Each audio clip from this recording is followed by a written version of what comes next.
Netanyahu says intense fighting phase in Gaza coming to an end.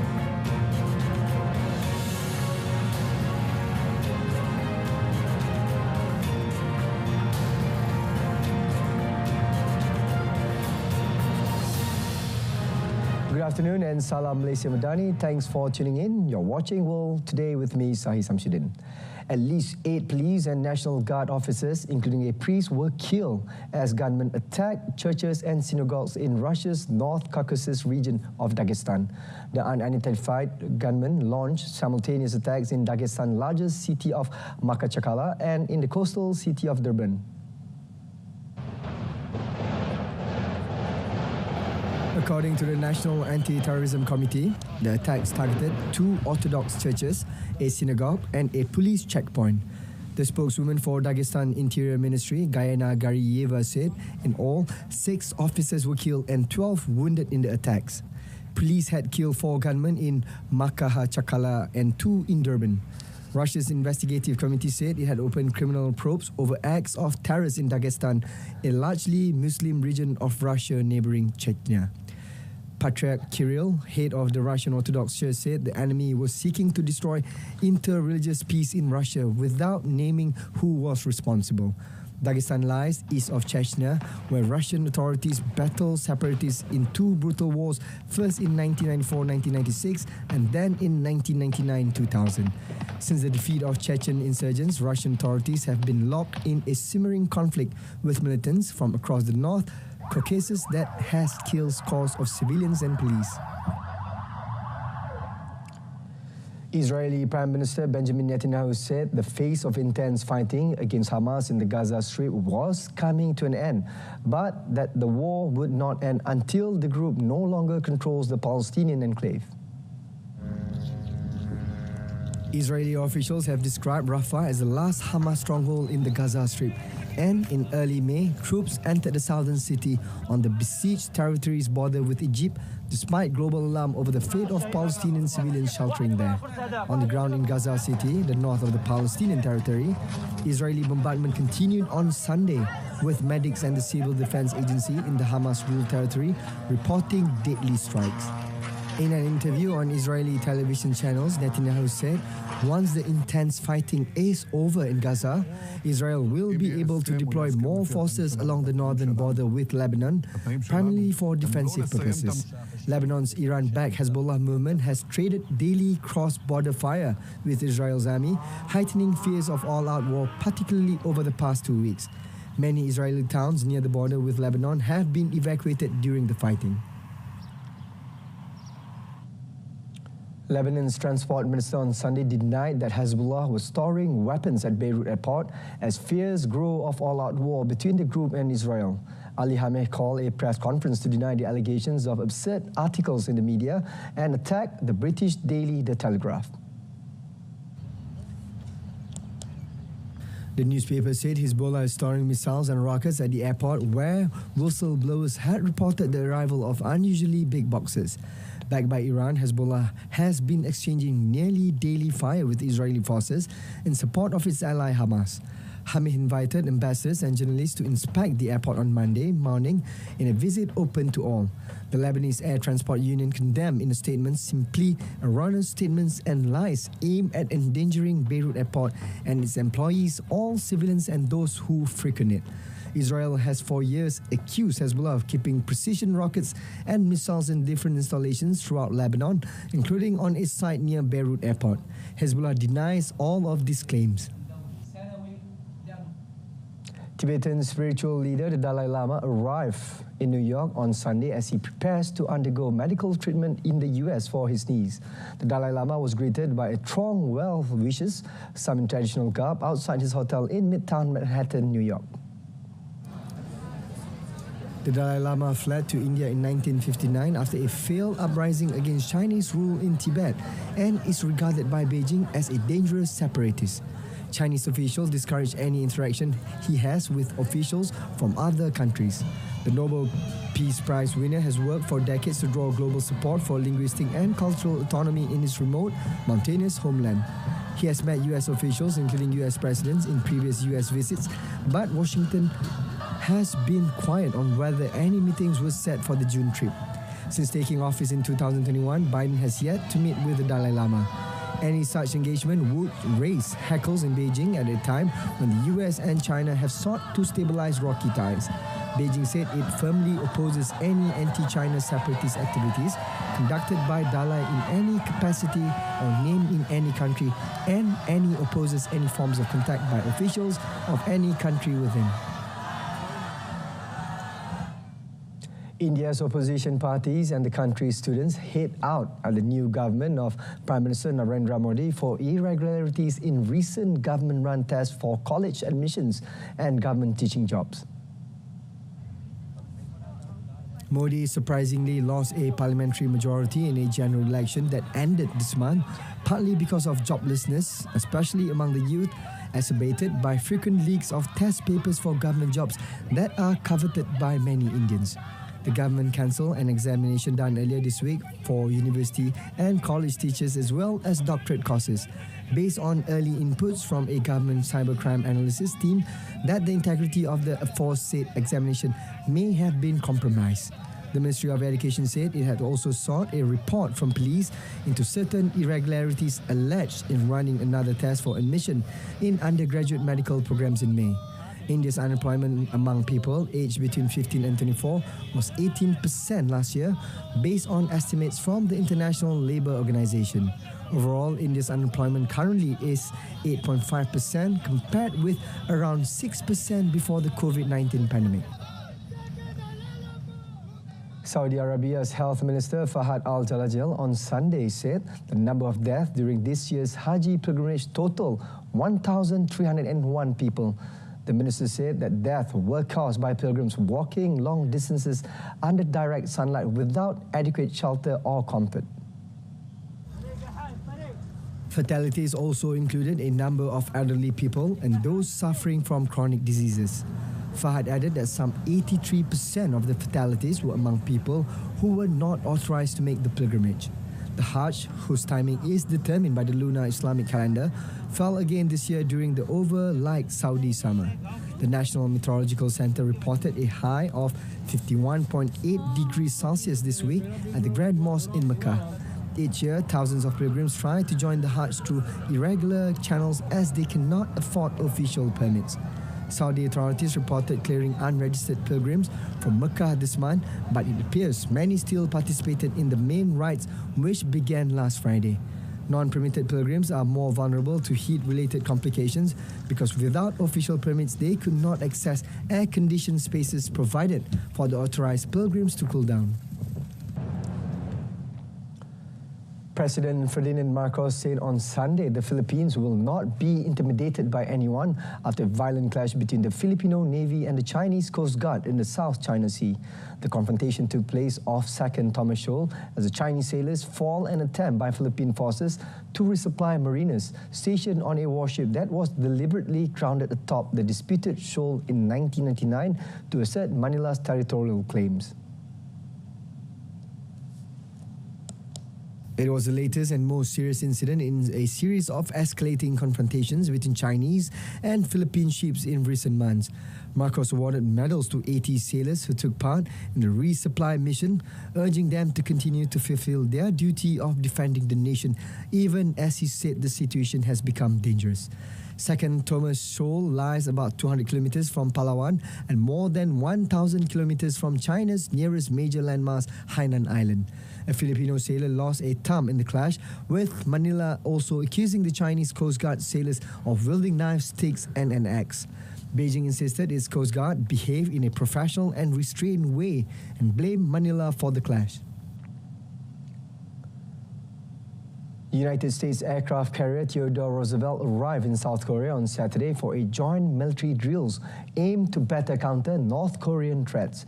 The Seoul's Navy announcement came a day after South Korea summoned the Russian ambassador to Seoul to protest a defense deal signed by President Vladimir Putin and North Korea's Kim Jong-un in Pyongyang this week, which included a pledge to come to each other's aid if attacked. The carrier's visit come around 7 months after another U.S. aircraft carrier, the U.S. Carl Vinson, came to the south in a show of strength against Pyongyang. The U.S. Theodore Roosevelt is expected to participate in joint exercises with South Korea and Japan this month. Pyongyang has always decreed similar combined drill as rehearsals for an invasion. The United States, South Korea and Japan have expanded their joint training exercises and heightened their visibility of strategic U.S. military assets in the region to deter the North, which has declared itself an irreversible nuclear weapons power. The carrier arrived a day after Seoul said it had fired warning shots when North Korean soldiers briefly crossed the heavily fortified border in the third such incursion this month. Hundreds of passengers were stranded at the United Kingdom's Manchester airport on Sunday after a power cut in the area caused widespread disruptions, flight cancellations and severe delays. An airport spokesperson said a significant numbers of flights, particularly from Terminal 1 and 2, were delayed or cancelled. The disruption was first reported by Sky News, which said an issue with the power supply affected the airport and a number of other buildings. Power had been restored, but the impact affected services throughout the day. The BBC said passengers had been advised to stay away from the airport and that the power cut had affected baggage and security systems.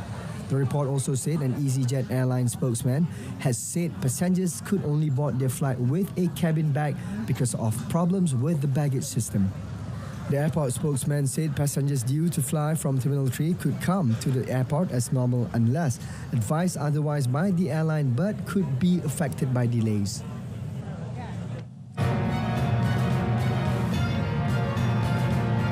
Coming up next, Nvidia agrees to operate in West Asia despite US curbs.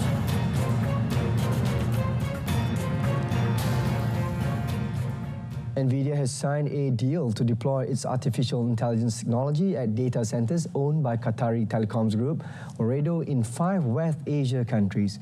The agreement marks Nvidia's first large-scale launch in a region to which Washington has curbed the export of sophisticated US chips to stop Chinese firms from using West Asian countries as a backdoor to access the newest AI technology.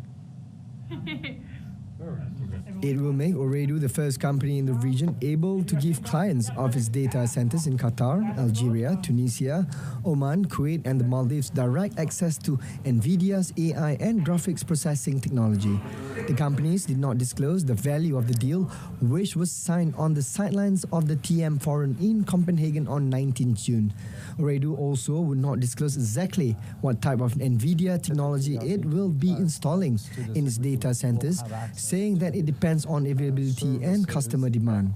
Washington allows the export of some Nvidia technology to the West Asia, but curbs exports of the company's most sophisticated chips. Ooredoo is investing $1 billion to boost its regional data centers capacity by 2025 additional megawatts on top of the 40 megawatts it currently has, and plans to almost triple that by the end of the decade. Mogadishu, the capital city of Somalia, has experienced devastating flash floods that transformed streets into difficult-to-pass waterways. Residents reported that the sudden deluge, which rose to knee height in some areas, caused significant damage to properties and infrastructure, leading to fears around safety. The frequency and severity of such floods in the city have increased over the years, raising concerns about the impacts of climate change. Climate change has been a significant global concern, with East Africa and the Horn of Africa, including Somalia, witnessing increasingly unpredictable weather patterns. According to the Intergovernmental Panel on Climate Change, IPCC, the frequency of extreme weather events like droughts and floods in these regions has significantly increased due to global warming. These climatic changes, coupled with existing challenges like political instability and poverty, amplify the impacts of such disasters. A Greek prosecutor charged 13 crew members of a yacht with arson after fireworks launched from the vessel allegedly sparked a forest fire on the island of Hydra. Several news outlets in the Greek media reported that the crew were members of a yacht, the Persephone 1, which was docked in a southern suburb of Athens on Sunday. The crew, all Greeks, were arrested on Saturday at an Athens area marina after allegations that they started the forest fire late on Friday and denied all charges. ANA news agency said the crew and the captain will respond to the charges before an investigator on Wednesday. The yacht, which was chartered by foreign tourists, was seized by the Greek authorities. Brazilian women marched in Sao Paulo to demand the dismissal of a bill that would equate abortions to homicide and establish sentences of 6 to 20 years in prison. The women marched along Paulista Avenue demanding reproductive rights. Abortion is allowed in Brazil only in cases of rape, fetal deformation, or when the mother's life is in danger. If the bill goes through, abortions by rape victims would be interpreted in the law as homicide after 22 weeks of pregnancy. Brazil's restrictive abortion laws mean many Brazilian women seeking to end pregnancy resort to unsafe illegal abortions and botched procedures, which cause dozens of deaths every year. Residents have been waging all-out war against the electric minibuses newly introduced on the car-free island of Buyukada. Buyukada is one of the Princess Islands, a popular destination for tourists and a retreat for many of Istanbul's 16 million inhabitants. Motor vehicles are prohibited on the islands except for essential services. But the controversial new minibuses with a capacity of 12 people went into service on 15 June, driving through the narrow alleys of the island. Istanbul municipality has defended the minibuses and said that public transport is indispensable for the island's inhabitants, especially the elderly.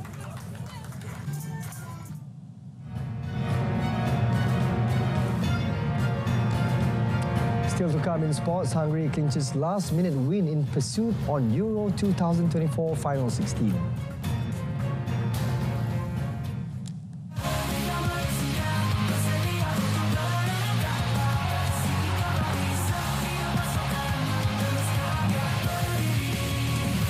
Melaksanakan misi, mempertahankan maruah, mencipta secara setia pertemuan, takkan jenta dengan asalkan membuat kedua terus tegakkan satu perjuangan, satu suara akan dibicarakan di dada dalam memburu takkan keraguan, semua terbicara.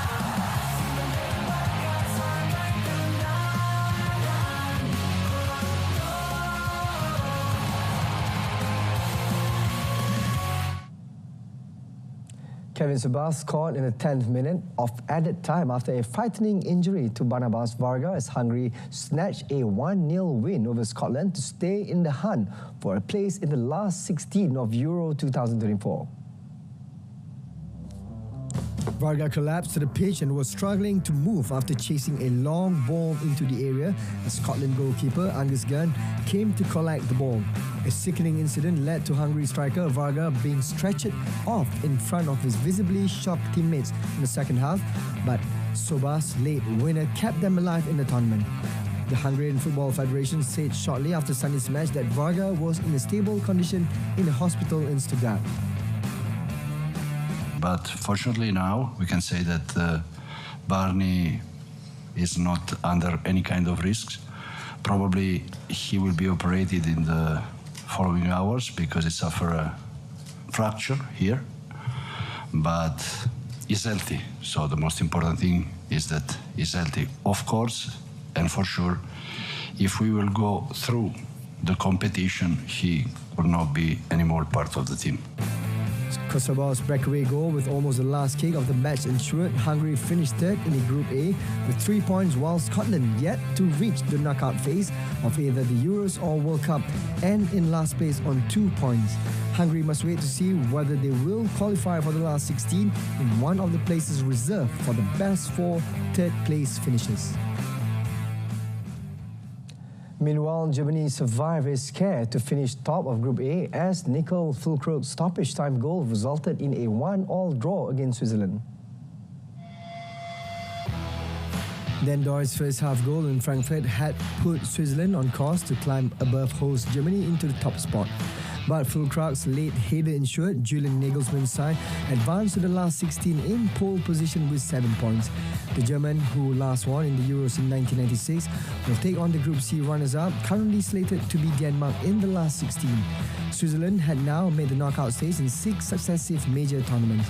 As Group A runners-up with 5 points, the Swiss will face the second-place team in Group B in the last 16.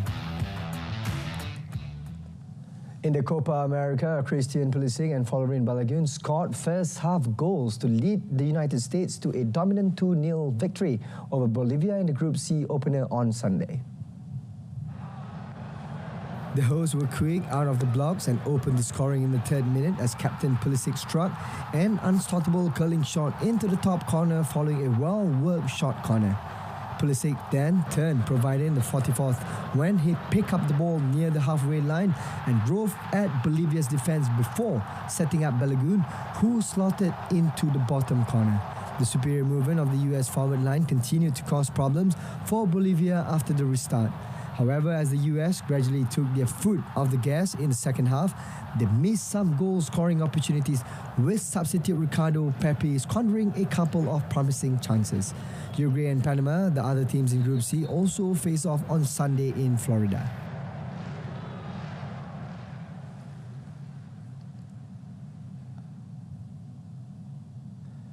The Malaysian under-16 squad began their 2024 ASEAN U16 Championship campaign in style by thrashing Timor-Leste 5-0 in the Group C opener in Surakarta, Indonesia last night. The team coached by Javier Horda Ribera took a 1-0 lead at halftime with a goal from Izzuddin Afif Nazaruddin in the 35th minute before adding 4 more goals in the second half. Muhammad Fahmi Nur Farizamal doubled the lead in the 55th minute, followed by goals from Muhammad Awal Wafi Ahmad Shukri and Ryan Hakim Nurizam, before Muhammad Awal capped off the scoring spree with his second goal in the 89th minute. The U16 national squad will face Australia at the same venue on Wednesday before concluding their group stage against Thailand on Saturday at Stadium Manahan. The group winners and the best runner-up will advance to the semi-finals on 1st July with the 3rd place playoff and finals scheduled for 3rd July. In tennis, Italian world number 1 Jannik Sinner won his first grass court title by edging his doubles partner Hubert Hurkacz 7-6, 7-6 in the Hull Open final. The win marks the 22-year-old Australian Open champion's 14th singles career title. Poland, Hurkacz and Sinner, who played together in the Hull Open double, each saved a break point in the first set, traded aces and held serve, forcing a tie-break which Sinner won. The top seed had a chance to go 2-love up in the second set, but Hurkacz saved 2 break points as both players again held the serve before Sinner claimed the title after another tie-break. It's a tough match against Subi. I knew I had to serve really well, and you play only couple of really important points throughout the whole set, so I was happy, and I tried to produce in the best possible way in the important moments. So I'm very happy about this tournament because the first time on grass court winning, it's a good feeling. Sinner is preparing for Wimbledon while he reached the semi-final last year. The major tournament starts on 1st July. Elsewhere, American 5th seed Tommy Paul won his first grass court title by beating Italy's Lorenzo Musetti 6-1, 7-6 in the Queen's Club Championship.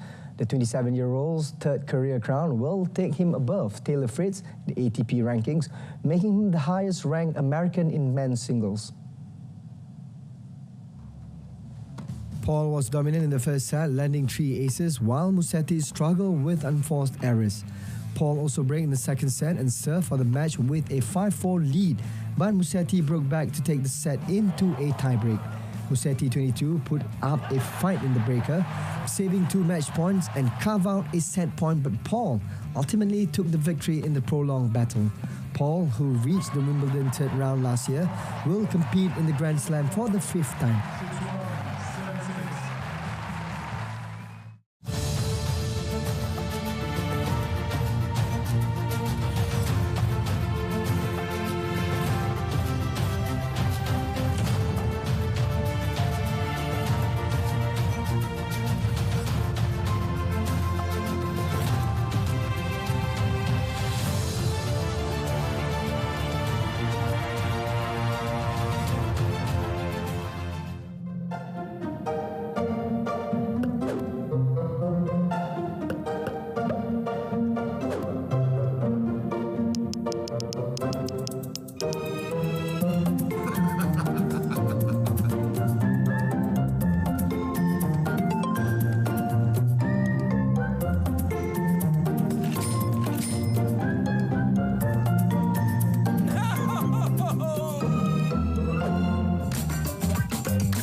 That's it for World Today. This time around, in our top story, gunman opens fire on churches and synagogues in Dagestan.